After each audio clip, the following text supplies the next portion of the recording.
जम्मू काश्मीर पहलगाम आक्रमणर जेते निंदा करिवो सेते कम पड़िबो। केते लोकंक मथारु सिंदूर पोछि देइछि सेही पहलगाम आक्रमण।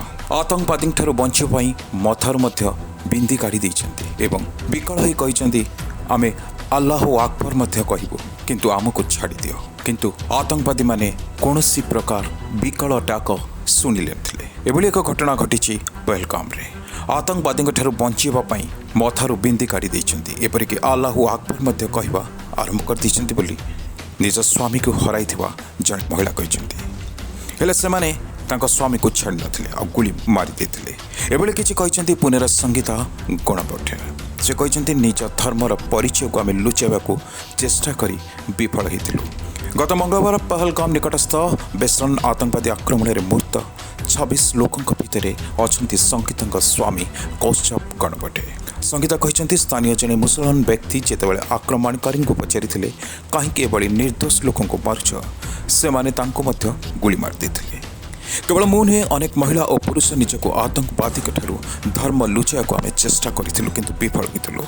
संगीता से दिन घटना को गोटी गोटी करी एनसीपी मुख्य शरद पवार को जणाइथिले। शरद पवार शोक संतप परिवार लोकों को भेटिबाकू जाइथिले और ए समय से दिवंगत आत्मा को श्रद्धांजलि अर्पण करथिले।